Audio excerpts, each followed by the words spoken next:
रसघन मोहन मूर्ति ठाकुर श्री राधा वल्लभ लाल जू, अनंतानंत सखियों की प्राण सजीवन मूरी श्री लाडली जू एवं इन युगल स्वरूपों को हृदय में नित्य नवीन रूप से दुलार करने वाले श्री सद्गुरुदेव भगवान के श्री चरणों में दंडवत प्रणाम है। भगवान की कृपा सब पर है और भरपूर है, लेकिन इस कृपा का अनुभव हमें इसलिए ही नहीं हो पाता क्योंकि हम कृपा का चिंतन नहीं करते।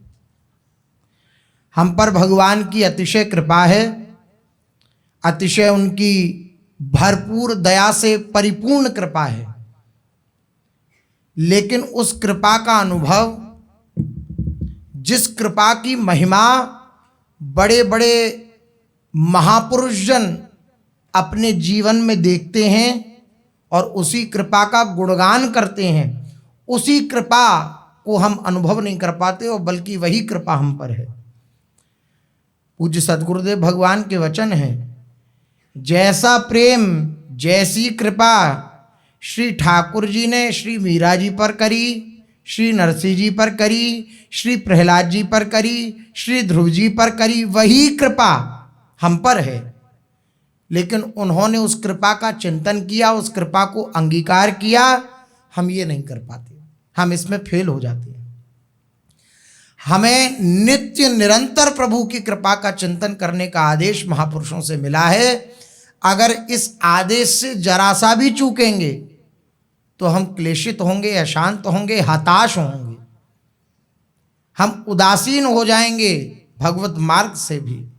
इसलिए बहुत आवश्यक है, ये भक्ति मार्ग तो परम सुलभ है।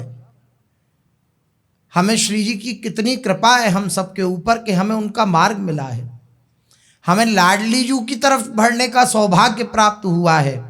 अन्यथा ऐसे ऐसे मार्ग हैं कि जिन पर जरा सी भी त्रुटि हो जाए तो बहुत ही नीचली अवस्था को प्राप्त हो जाए उपासक।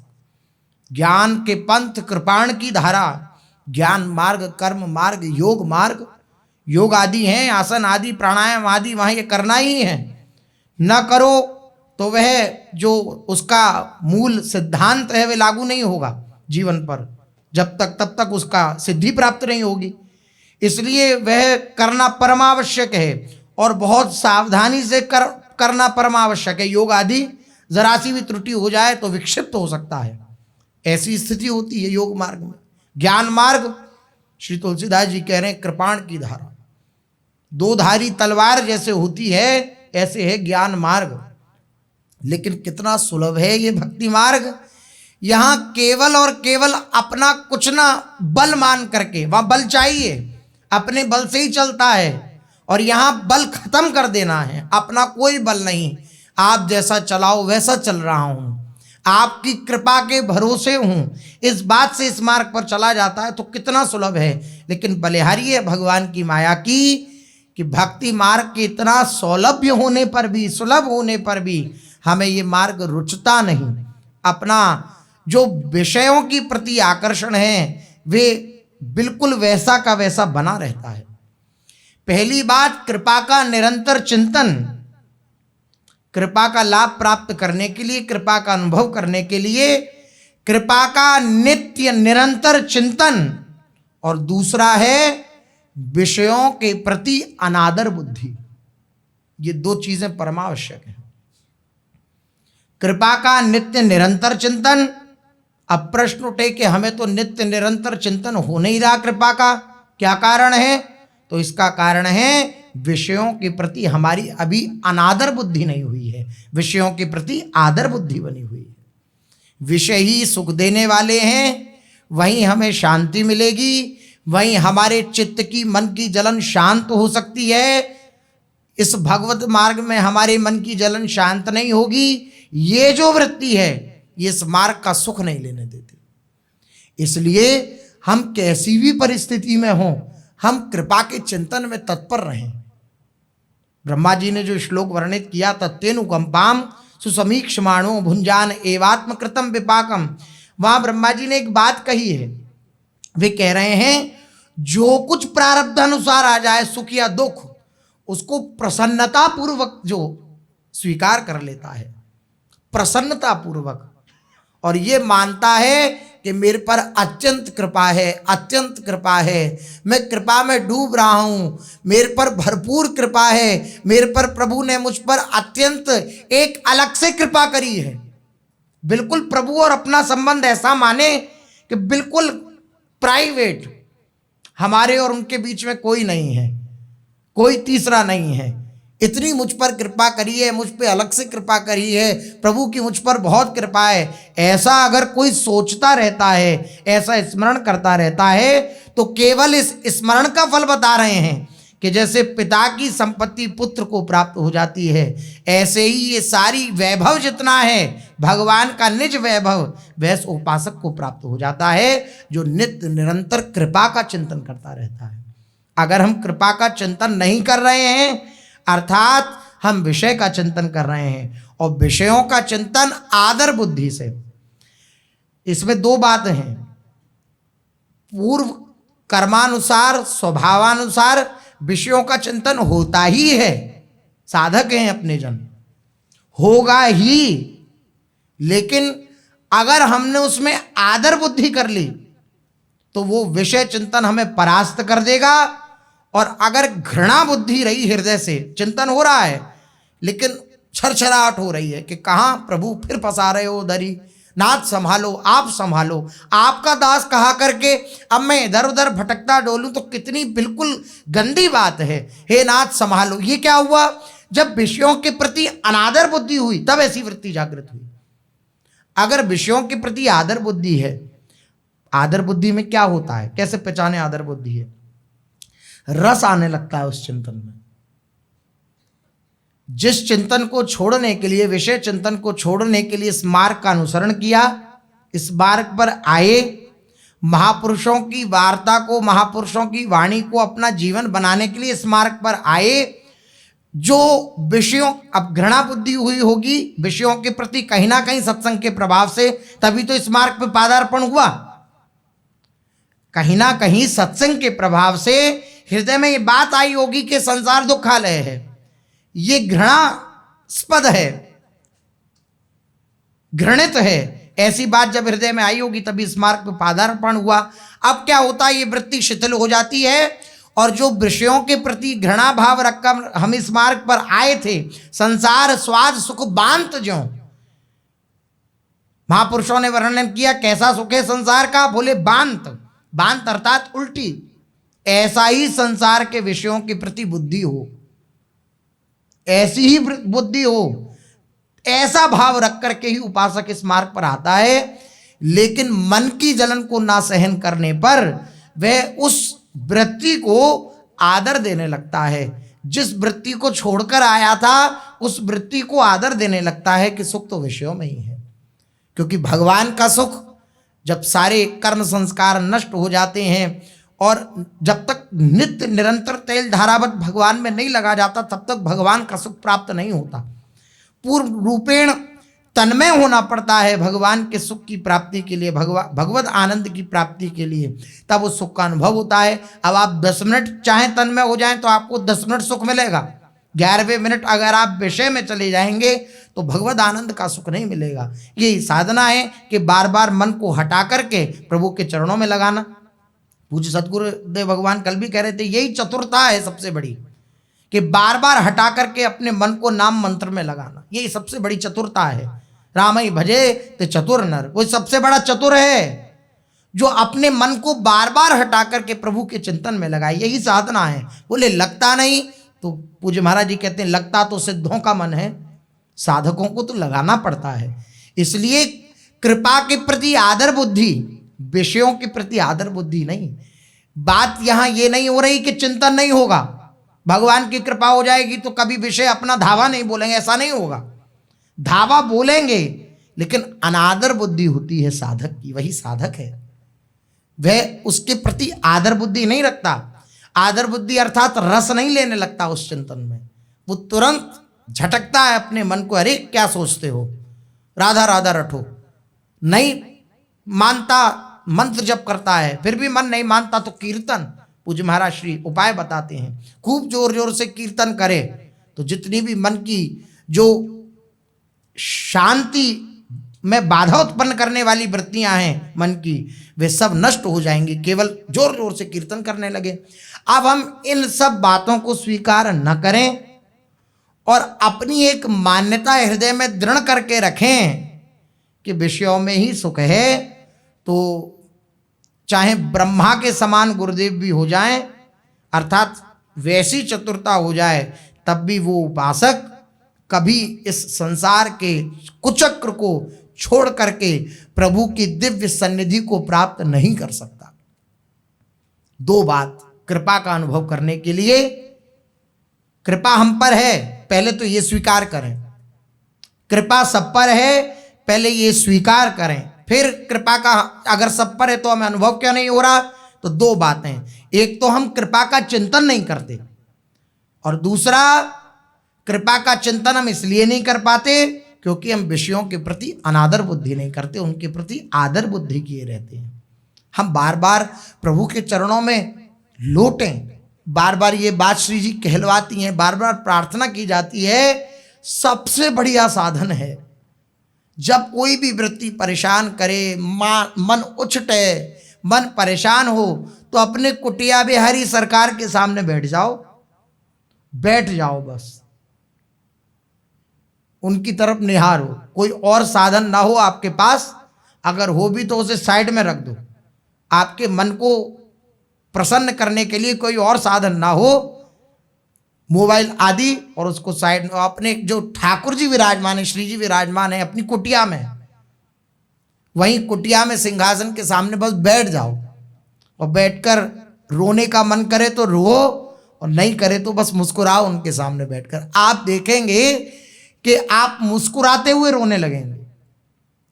केवल कुटिया बिहारी सरकार के सामने, प्रिया प्रीतम के सामने जो कुटिया में विराजमान है, छवि सेवा हो, नाम सेवा हो, या जुगल सरकार विराजमान हो, विग्रह सेवा हो, आप बस सामने बैठ जाएं।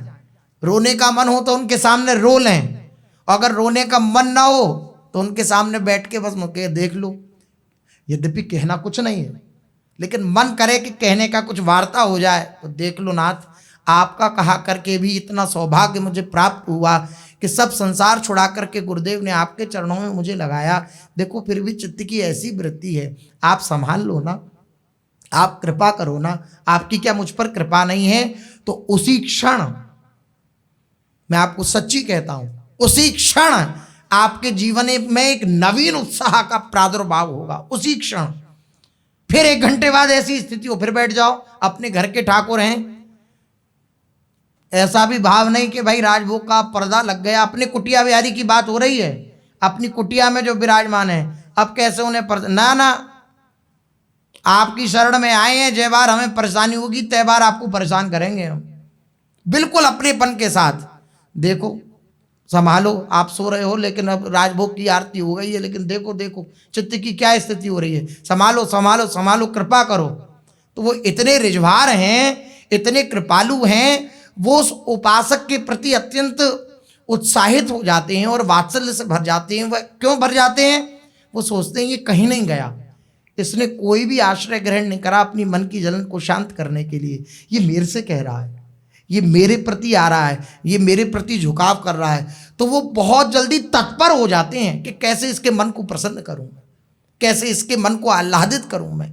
इसलिए आप अपने कुटिया बिहारी ठाकुर से प्रार्थना करो, आपकी कृपा का मुझे अनुभव हो।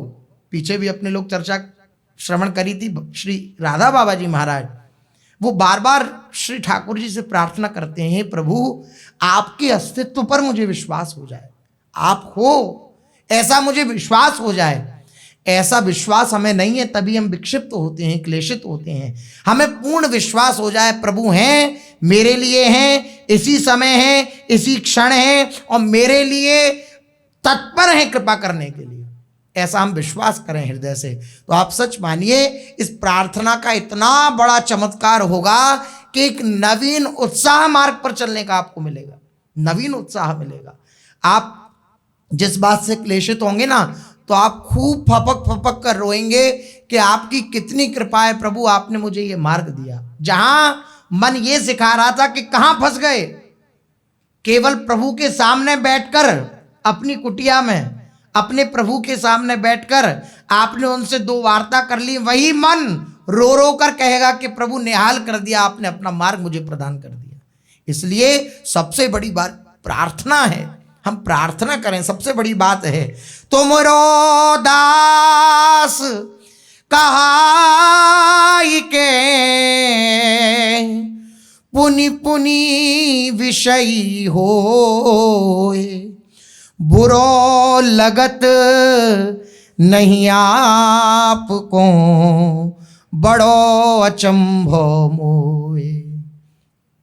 विषयों के प्रति अनादर है, बुद्धि है, लेकिन विषय बार बार आकर्षित कर रहे हैं चित्त को। मन विक्षिप्त हो गया, परेशान हो गया, प्रभु के सामने जाके बैठा और प्रभु के सामने जाके प्रार्थना करने लगा कि आपका कहा कर, आपका दास कहा कर। लोग मुझे राधा लाल का दास कहते हैं। आपका दास कहा करके गुरुजनों ने आपसे मेरा संबंध करा दिया है। कोई ऐसी बात लाग लपेट की बात भी नहीं है। गुरुदेव ने मेरा संबंध आपके साथ कराया है। मैं आपका दास कहता हूँ, आपका हूँ, और आपका दास कहा करके मैं बार बार विषयी वृत्ति को धारण कर रहा हूँ। बार बार ये विषय मेरे चित्त को आकर्षित कर रहे हैं। हे नाथ, आपको बुरा नहीं लगता क्या कि आपका दास ऐसी स्थिति में है? ये वार्ता है। ये वार्ता तभी प्रकट होगी आपके हृदय से जब आपके जीवन में कोई और नहीं होगा। बड़ी कृपा होती है उन उपासकों पर जिनसे कोई उनका पूछने वाला, उनकी राजी खुशी लेने वाला और उनका सगा संबंधी उनके प्रति ये भाव रखने वाला कि तुम आओ, हम तुम्हारी रक्षा करेंगे, तुम्हारी जो व्यवस्था होगी वो हम करेंगे। अगर ऐसा नहीं है किसी उपासक के जीवन में तो इससे ज़्यादा कृपा नहीं हो सकती। क्योंकि मन जब भटकाता है ना, परेशान करता है, तो मन फिर इधर उधर ही देखता है, और इधर उधर अगर उसे स्थान मिल जाता है तो वो भगा के ले जाता है कि अब तुम्हारा वहीं सब आनंद मिलेगा चित्त को, और कहीं नहीं मिल सकता, तुम नहीं चल सकते इस मार्ग पर। ये भी हृदय में ला देता है मन। कब ला देता है? कोई और होता है, कोई और होता है, तब ये बात आती है। और बात आए और आपके जीवन में कोई और है भी नहीं, तो आप बस प्रार्थना यही करोगे जैसे अपने संध्या आरती स्तुति में करते हैं प्रार्थना, ठौर मोकू कहूँ नहीं, श्री राधा वल्लभ लाडले आपके सिवा अब मेरे जीवन में और कोई ठौर नहीं है, कोई और नहीं है। तो अब जैसी स्थिति आपके सामने है, आप इसे ठीक करो, आप इसे बनाओ, आप इसे बिगाड़ो, अब आपके सिवा मेरे जीवन में कोई नहीं है। तभी आती है जब और कोई जीवन में नहीं होता। तो ऐसी स्थिति में प्रार्थना करता है कि आपका कहा कर, आपका होकर के अब ये विषय मुझे बार बार मेरे चित्त को खींच रहे हैं। आपको बुरा नहीं लगता क्या? पूर्ण अपनेपन में ये बात होती है। लगता है आपको बुरा? मुझे बड़ा अचंभा होता, आपको बुरा नहीं लगता। बुरो लगत नहीं आपको बड़ो अचंभो मोए, मुझे बड़ा आश्चर्य होता है कि आपको बुरा नहीं लगता कि आपका दास ऐसा है। नाथ जग जस टूकन खाए के साधुन सो एणात, स्वान सुअर लो सुख गिनत, रजनी द्योस बिहात। हे नाथ, रात दिन जैसे स्वान और सुगर विषय के भोगों में ही नित्य निरंतर तल्लीन रहता है, ऐसा ही मेरा जीवन है नाथ। जग के टूक खाता हूँ, संसार की तरफ मुंह करके देखता रहता हूँ, विषयों की तरफ मेरा मुख रहता है, विषयों के प्रति मैं सन्मुख रहता हूँ, इस संसार के टूक खाता हूँ दिए हुए, और साधुओं से मैं एड़ाता हूँ, साधुओं से अभिमान करता हूँ, उनका अपराध करता हूँ। हे नाथ, ऐसा मेरा जीवन है, आप संभाल करिए। संसारिन को मुंह चाहा साधुन सो एड़ात, देखो मेरी मूढ़ता चाहत हो कुशलात। मैं संसारियों का मुंह छुआ, संसारियों की तरफ, संसार अर्थात ये विषय, संसार अर्थात संसार के संबंधी, शरीर के संबंधी, इन सब की तरफ मैं मुंह करके देखता रहता हूँ। मुंह छुआ अर्थात किसी के मुंह की तरफ देखते रहना, ये कितनी निकृष्ट बात है। किसी की मुंह की तरफ देखते रहना अर्थात किसी आशा से कि मुझे सुख देगा, मैं संसार की तरफ मुंह करके देखता रहता हूं कि ये मुझे सुखी कर देंगे, लेकिन हे नाथ ये कोई मुझे सुखी नहीं कर सकता। मैं इस बात को जानता हूं, फिर भी मैं उनकी तरफ देखता रहता हूं और साधुओं से एड़ाता हूं, हरि गुरुजनों से मैं उनके विमुख बात करता हूं, उनके विमुख चलता हूं। ऐसी मेरी स्थिति है। और आप मेरी मूढ़ता देखिए कि हरि गुरु से विमुख होकर भी, गुरुजनों के विरुद्ध आचरण करने पर भी मैं चाहता हूं कि मेरा चित्त कुशल को प्राप्त हो। चाहत हो कुशलात, मेरा चित्त शांत हो जाए। तो ऐसा कैसे हो सकता है? आपके विरुद्ध चलकर कोई कुशल को कैसे प्राप्त हो सकता है? जब लगी कुशल न जीव कहूं, सपने हूं मन विश्राम। सपने में भी कभी विश्राम प्राप्त नहीं हो सकता, सपने में भी कभी कुशलता प्राप्त नहीं हो सकती, जब तक श्री हरि का चरणार बिंदों का आश्रय प्राप्त न हो जाए। गुरु हरिजन अपमान करी और किए बहु पाप, तुमरो भृत्य कहाए के भोगत तीनों ताप। दैहिक दैविक भौतिक ताप ये मैं नित्य निरंतर भोगता रहता हूँ। कहलाता तो मैं आपका दास हूँ, आपका भृत्य हूँ, लेकिन गुरु और हरिजनों का मैं अपमान करता हूँ।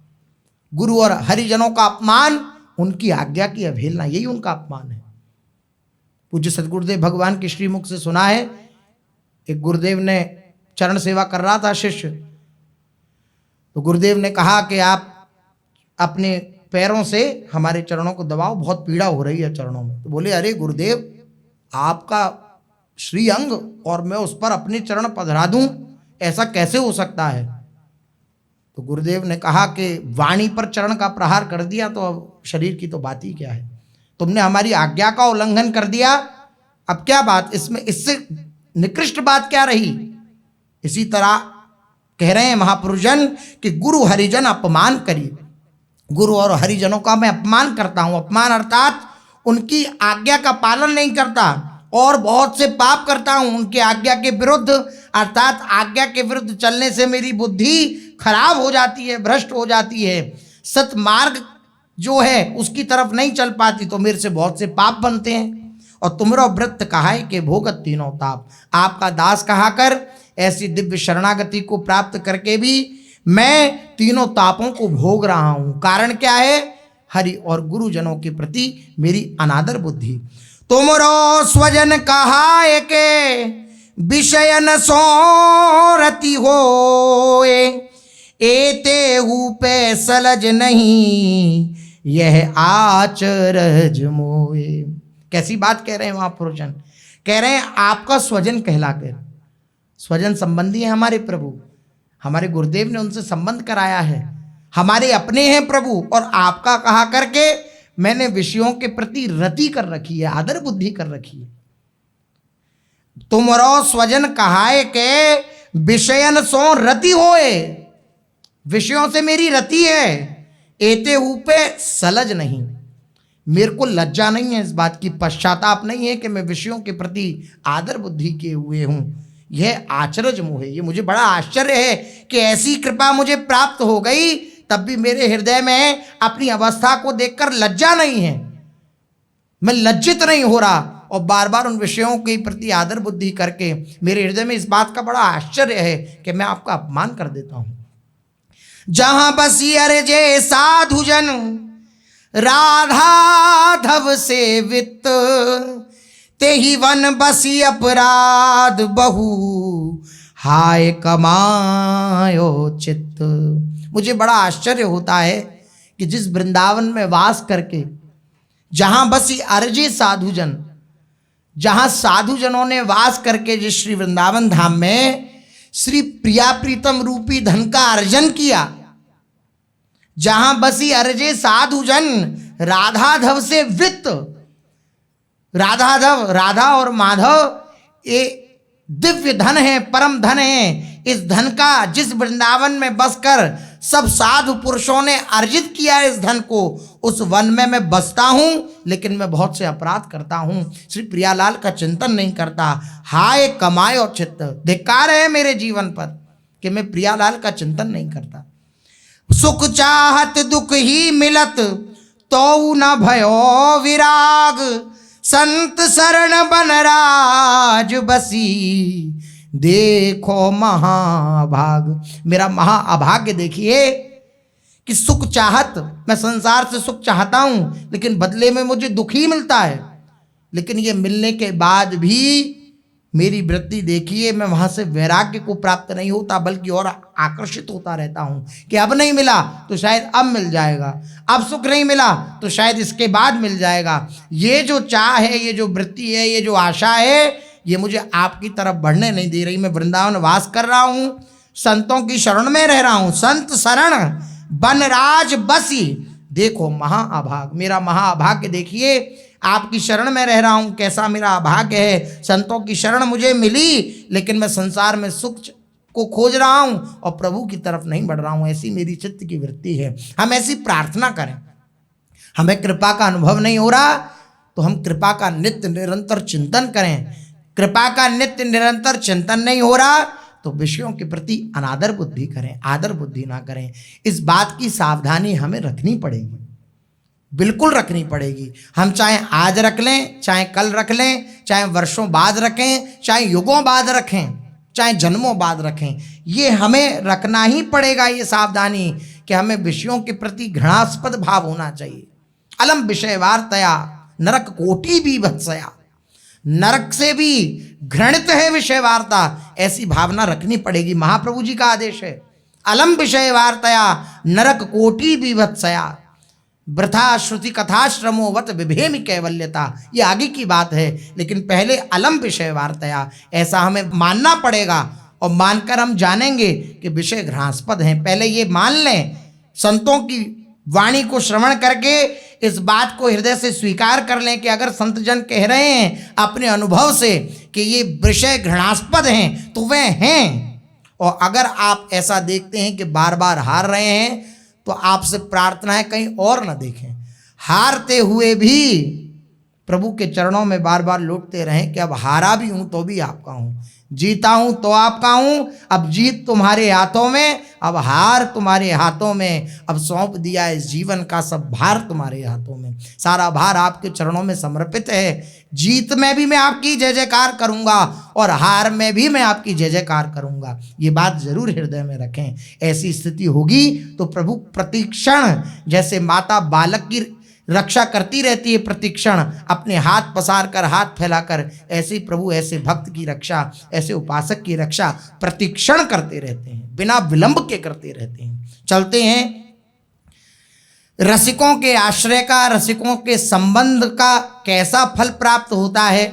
अपने लोग श्री महाप्रभु श्री हरिवंश चंद्र जी महाराज के चरित्र में उनके ही शरणागत श्री छबीले दास जी महाराज का चरित्र श्रवण कर रहे हैं। रसिकों के प्रति कैसी भी भावना से संबंध हो जाए कि ये मेरे सर्वस्व हैं, मेरे सखा हैं, मेरे प्रीतम हैं, जो भी भावना प्रिय लगे, उस भावना के अनुसार हम अगर रसिकों से संबंध बना लें कि मेरे सर्वस्व हैं, तो उनकी कृपा से संसार का संबंध दुखप्रद है, दुख देने वाला है, बंधन में डालने वाला है। लेकिन यही संबंध, जो संबंध हम संसार में मानते हैं, वही संबंध अगर हरिगुरु के चरणों में मान लिया जाए तो वही संबंध मुक्ति का द्वार हो जाता है, मुक्ति का द्वार खोल देता है, मोक्ष का द्वार खोल देता है, प्रेम का द्वार खोल देता है।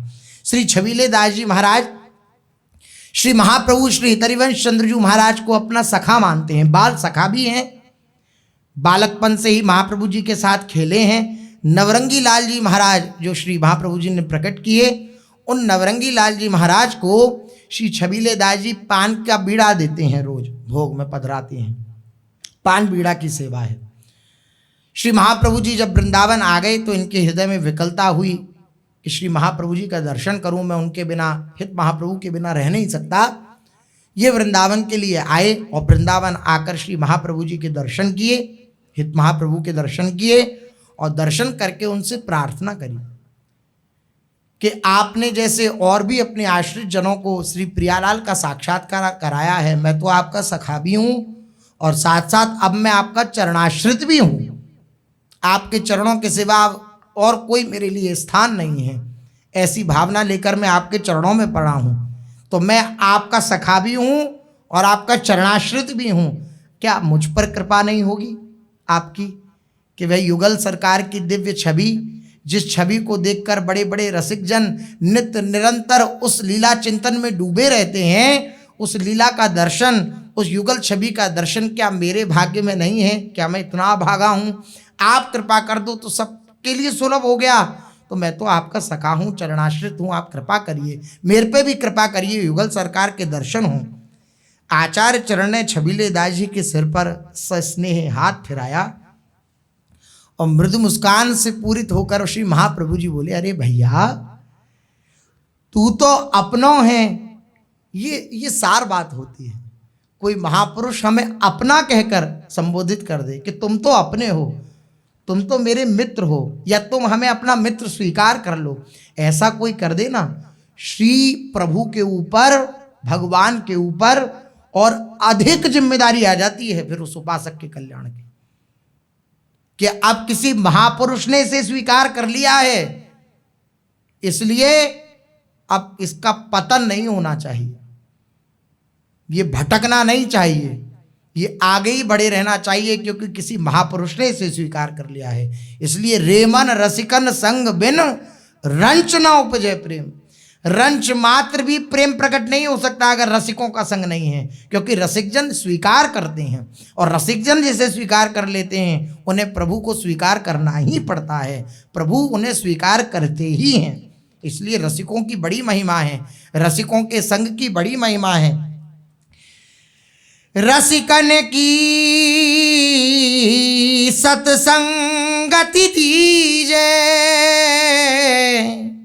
संग दीजिए रसिकों का। बड़े बड़े महापुरुषों ने इसलिए प्रभु से प्रार्थना करी कि हमें प्रभु के जनों का संग दीजिए, प्रभु के दासों का संग दीजिए। संग का अर्थ क्या है? पूज्य सद्गुरुदेव भगवान कल बता रहे थे, संग का अर्थ है आज्ञा का पालन। संग का अर्थ साथ बैठना, साथ उठना, साथ खाना, साथ ये सब नहीं।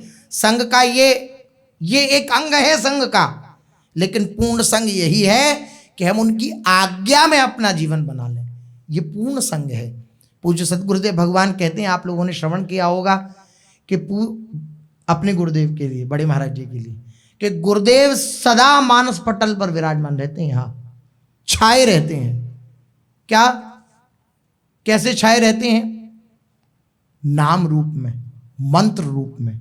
ये मंत्र छा रहा है तो गुरुदेव छाए हुए हैं, क्योंकि मंत्र, नाम, हरि, गुरु, ये भेद नहीं है इनमें कोई, ये एक ही है। अगर हम नाम में लगे हुए हैं, मंत्र में लगे हुए हैं, वाणी में लगे हुए हैं, अर्थात हम गुरु सेवा में लगे हुए हैं, हम गुरुदेव की सन्निधि में हैं, ऐसी भावना प्रतिक्षण हमें ये अनुभव होता है। पूज्य सद्गुरुदेव भगवान कहते हैं, मानस पटल पर गुरुदेव छाए हुए हैं हर समय, एक क्षण भी ऐसा नहीं जब हम गुरुदेव से विलग हों, ऐसी भावना।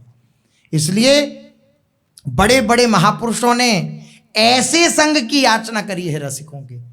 आपका संग साधु संगत करी अनुदिन रात्रि, दिन रात्रि में साधु संगति में रहूं तो कैसे संभव है? दिन रात्रि 24 घंटे रहना क्या साधुओं की संगति में ये संभव है? प्रैक्टिकली आप देखिए, नहीं, संभव ही नहीं है। क्या है?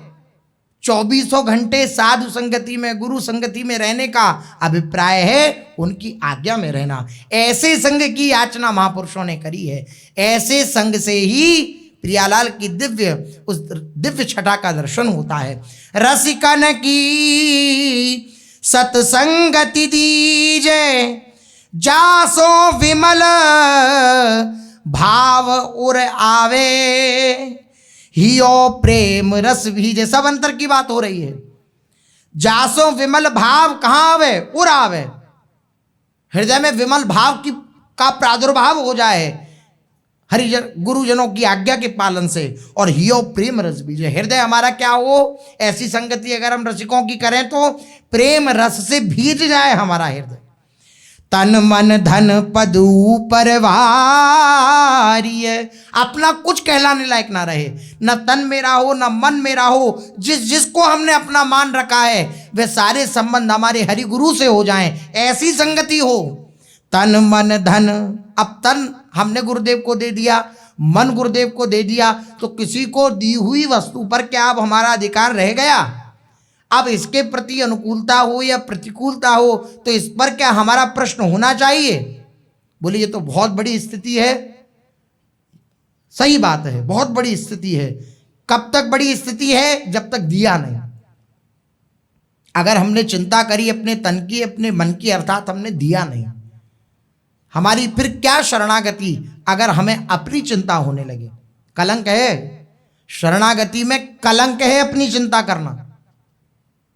कलंक समझते हैं? बिल्कुल निकृष्ट भाव, ये कलंक है। हम अपनी चिंता करने लगे, हमारा तन ऐसे रहना चाहिए, हमारा मन ऐसे रहना चाहिए, हमारी जितनी भी सुख सुविधाएं ऐसे रहनी चाहिए। बोले नहीं, कैसा संग करें? तन मन धन पद ऊपर वारी है।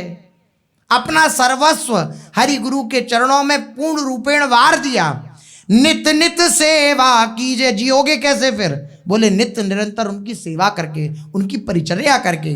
भोरी भाग्य बड़े सो कबहू, जूठन ले ले जीजे रसिकन की सत्संगति दीजे। सबसे बड़ा भाग्य यही है, इस प्रकार से रसिकों का संग हो जाए और उनकी झूठन प्राप्त हो जाए। झूठन क्या है? ये नाम मंत्र जो है, ये नित्य निरंतर उन्होंने रटा है, अपना सर्वस्व दे दिया। जिस सर्वस्व में वो दिन रात लगे हुए हैं, दिन रात उस चिंतन में भीगे हुए हैं, वो सर्वस्व नाम मंत्र में दे दिया। अब इससे बढ़कर क्या चाहिए? इस प्रकार से अगर रसिकों का संग किया जाए तो निश्चित रूप से प्रेम का उदय हमारे हृदय में हो जाएगा। श्री छबीले दास जी महाराज पूर्ण समर्पित हैं। निकट आए, प्रार्थना करी छबीले दास जी ने। श्री महाप्रभु जी बोले तुम तो अपने हो, तुम चिंता क्यों करते हो? तुम्हारा पूर्ण अधिकार है हम पर, जाओ, जरूर तुम्हें प्रियालाल का दर्शन होगा। तासों मिले आप मुस्काने।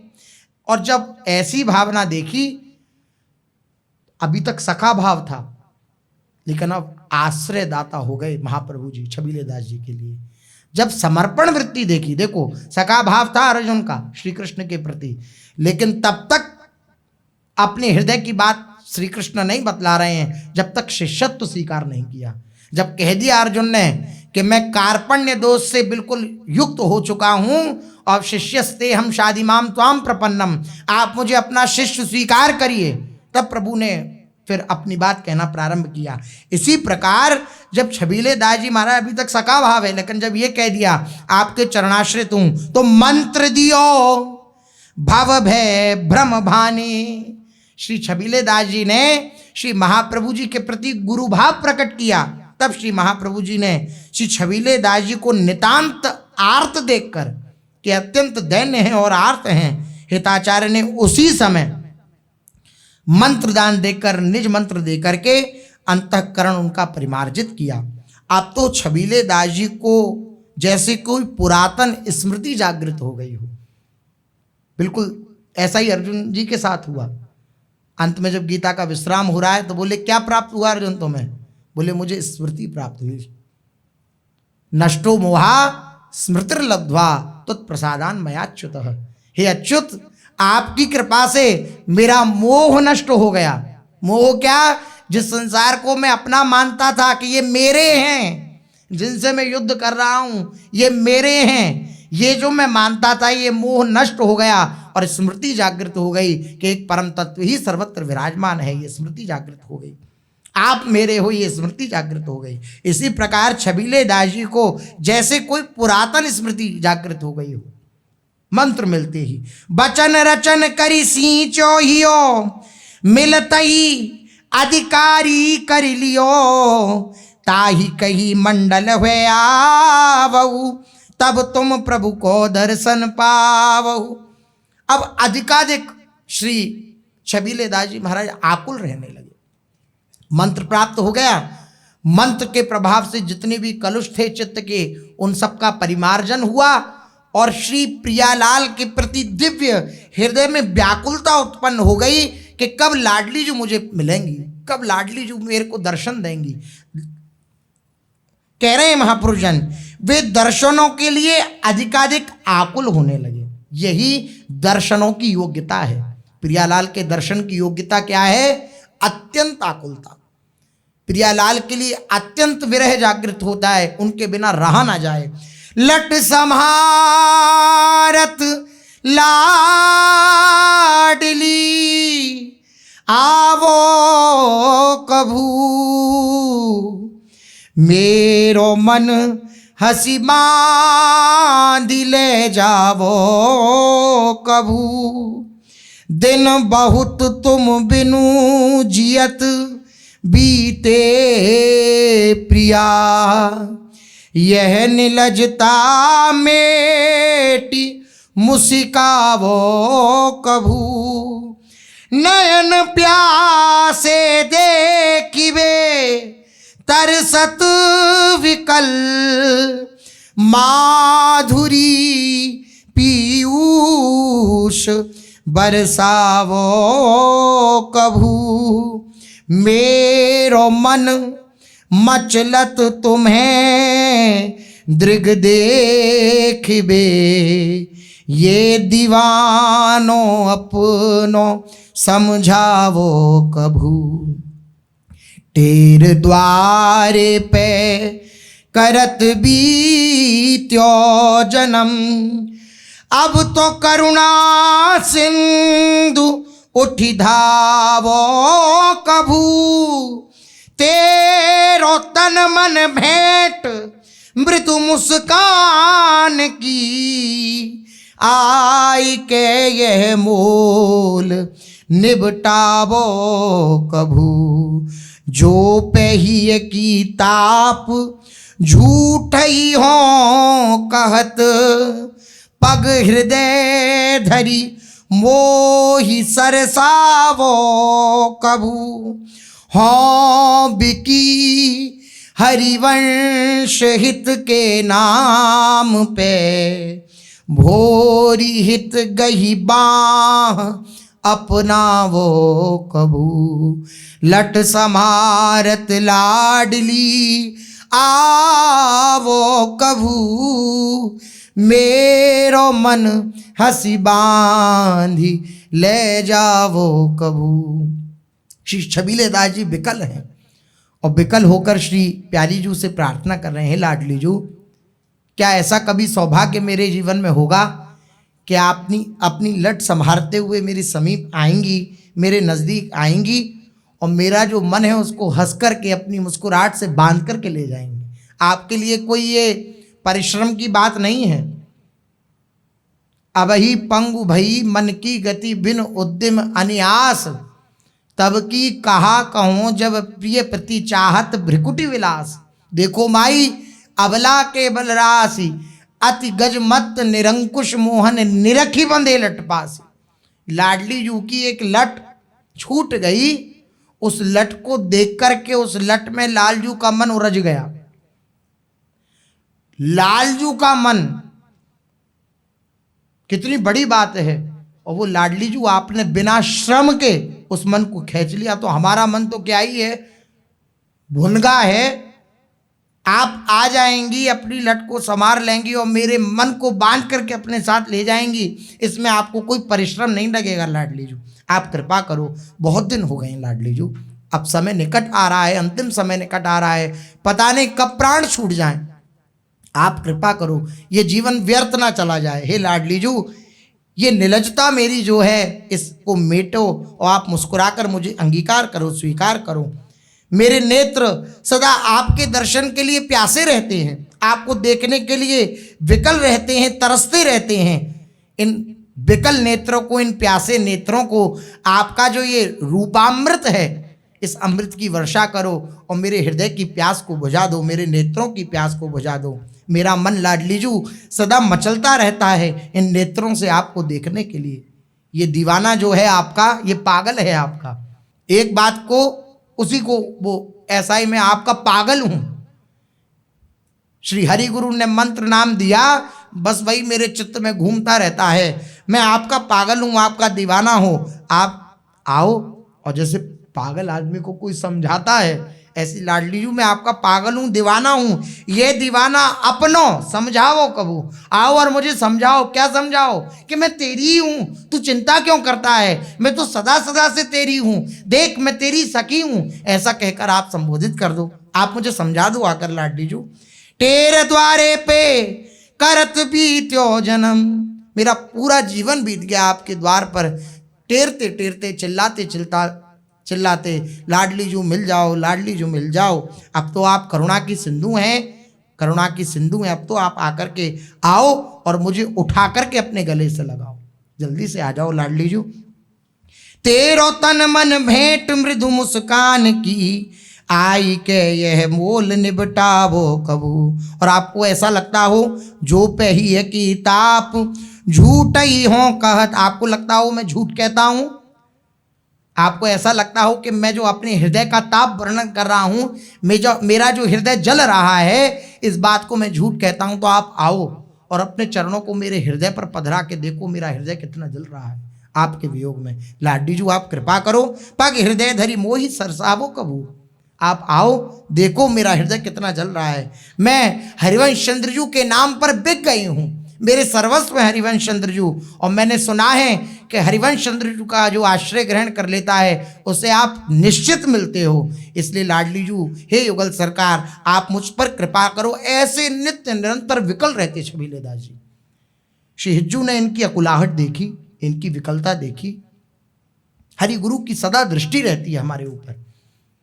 गुरुदेव ने, श्री महाप्रभु श्री हरिवंश चंद्रजू ने छबीले दास जी की ये विकलता देखी, अकुलाहट देखी और बुलाया छबीले दास जी को। छबीले दास जी, गुरुदेव सखा भाव है, लेकिन अब सर्वस्व मान लिया, अपने जीवन का आश्रयदाता मान लिया, तो अब पूर्ण रूपेण समर्पित। जी गुरुदेव, जाओ जाओ, तुम रासमंडल जाओ, कृपा हो गई, गुरुदेव की कृपा हो गई। छबीले दास जाओ, तुम रासमंडल जाओ और दर्शन करो, लीला स्थलियों के और भी लीला स्थलियों के दर्शन करो, लेकिन प्रथम रासमंडल जाना।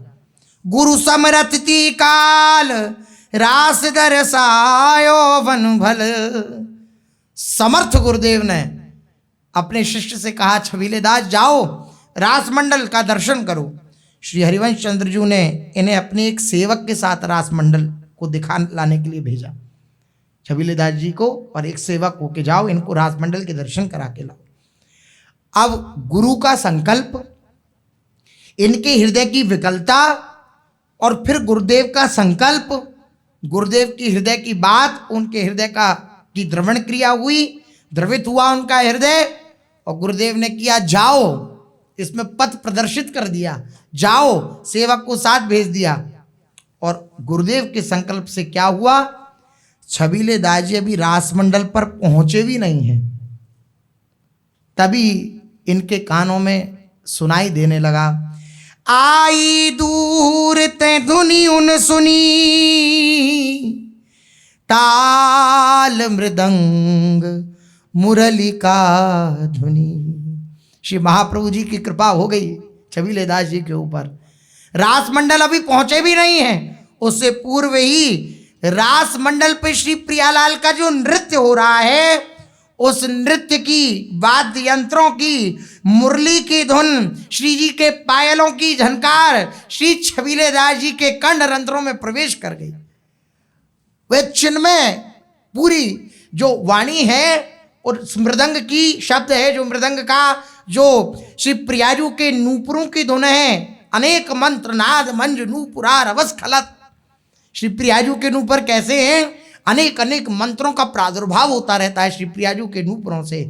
ऐसी सच्चिदानंदमयी श्री प्रियाजू के नूपुरों की वह दिव्य आवाज, वह शब्द, मृदंग की आवाज, लालजू की बांसुरी की मुरली की आवाज, ये श्री छबीले दास जी के कान में पहुंची। जैसे ही कान में पहुंची तो विकल हो गए, कहां से ये आवाज आ रही है, कहां से ये आवाज आ रही है, भागे। दूर से ही रासमंडल पर आयोजित नित्य रास में बज रही दिव्य मुरली, ताल मृदंग आदि वाद्यों की ध्वनि सुनाई पड़ने लगी। और वहां पहुंचकर इन्होंने देखा कि श्री प्रियालाल सामने नृत्य कर रहे हैं। अद्भुत आनंद बरस रहा है, श्री प्रियालाल नृत्य कर रहे हैं रासमंडल पर। रसिका मणि पिय बली रास मंडल नचत। रास मंडल में हमारे रसिक मणि श्री लालजू महाराज और श्री लाडली जू महाराज दिव्य नृत्य कर रहे हैं। श्री छबीले दास जी रास मंडल पर दर्शन कर रहे हैं इन्हीं नेत्रों से। ये नेत्रों का लाभ है। इन्हीं नयनन सब सुख देखे, अपनों जन्म सुफल करी लेखे। इन्हीं नेत्रों से इसी जन्म में श्री प्रियालाल का दिव्य साक्षात्कार हो जाए, यही जन्म का और नेत्रों का लाभ है। देख रहे हैं श्री छबीलेदास जी, बदन थे करें गति सुनो तन धरें, बेगी पुनि हटे चली अलभिलाभनी सचत, रसिक मणि पिय बली रास मंडल नचत।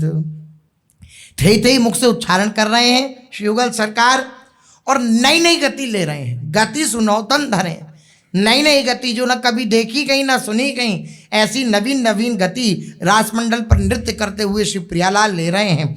बे की पुनि हटें चली अलभ लाभन सचत, अलभ लाभ ये छबीलेदास जी के नेत्रों को प्राप्त हो रहा है। कभी वेग से इधर जाते हैं प्रियालाल, कभी उधर जाते हैं और खूब घूमर ले लेकर नृत्य कर रहे हैं श्री युगल सरकार। वै त्रिभंगी कबहू बेणु अधरन सुधरी, श्री लालजू महाराज मध्य में खड़े होते हैं रास मंडल के और त्रिभंग ललित, तीन जगह से टेढ़े श्री ठाकुर जी महाराज, तो त्रिभंग ललित अवस्था में और मुख पर वंशी धारण किए हुए हैं, अधरों पर वंशी है और भाय अभिनय निपुण भेद हस्तन लचत। एक हाथ से वंशी वादन कर रहे हैं और एक हाथ से नए नए भेद उत्पन्न कर रहे हैं नृत्य के। एक हाथ से वंशी वादन और एक हाथ से नई नई गति उपजा रहे हैं अपने हस्तकमल से। उरप तिरपनी भेद रीति संगीत की, मुकुट की लटक भ्रू मटक कौतिक रचत। जो उरप तिरप आदि ये संगीत के जो भेद हैं, उन दिव्य भेदों से दिव्य नृत्य कर रहे हैं श्री युगल सरकार। और मुकुट की लटक भ्रू मटक कौतुक रचत, मुकुट की लटकन हो रही है और भ्रू अर्थात ये जो भौएं हैं उनकी मटकन हो रही है। श्री युगल सरकार का, श्री लालजू महाराज का ये जो मुकुट है उसमें जो दिव्य लगे हुए हैं मोती वे हिल रहे हैं, तो अद्भुत अद्भुत उसकी शोभा हो रही है। और भ्रू मटक कौतुक रचत, भ्रू जो है भौं जो है वे मटक रही है तो उसकी भी अद्भुत कौतुक हो रहा है, अद्भुत रचना हो रही है। राग रागिनी तान गान कोविद रसिक, सुघर वर राय ते गुण न को बचत। अभी बंसी सुनाई, नृत्य करके दिखाया, अब गाने लगे श्री श्याम सुंदर। राग रागिनी तान गान कोविद रसिक, परम चतुर हैं ये महाराज, सब कलाओं में परम चतुर हैं। राग रागनियाँ सुना रहे हैं नवीन नवीन प्रकट करके, ताने गा रहे हैं और गान करके ये नए नए कौतुक रच रहे हैं। सुगरवर राय ते गुण न को बचत, ये सुगरवर श्याम सुंदर, इनसे कोई गुण नहीं बचा, समस्त गुणों के अधीश हैं ये, समस्त गुण इनमें विराजमान है, ये गुणों के अधीश्वर हैं। अली किशोरी सुहित रूप रिझवनी प्रिय ही, रसिक वर श्याम निश दिन यह विधि पचत, रसिक वर श्याम निश दिन यह विधि पचत। अत्यंत श्री प्रिया जी को रिझाने के लिए श्री लालजू महाराज वही वही गति लेते हैं, वही वही तान लेते हैं, वही वही राग अलापते हैं, जिससे प्रियाजू अत्यंत आह्लादित होते हैं। ये रसिकवर श्याम सुंदर नित्य निरंतर श्री प्रियाजू को प्रसन्न करने के लिए तत्पर बने रहते हैं। ऐसे दिव्य रास का दर्शन श्री छबीलेदास जी महाराज को हो रहा है श्री महाप्रभु जी की कृपा से। महाप्रभु जी की कृपा का उदय कैसे हुआ? श्री छबीलेदास जी की हृदय की विकलता को देखकर। हृदय में विकल हुए श्री छबीलेदास जी, उस विकलता का दर्शन करके श्री महाप्रभु जी ने कृपा करी और श्री महाप्रभु जी ने दिव्य रास मंडल पर दिव्य रास का दर्शन श्री छबीलेदास जी को कराया। श्री छबीलेदास जी की शेष लीलाओं का चरित्र का वर्णन आगे। श्री राधा वल्लभ लाल की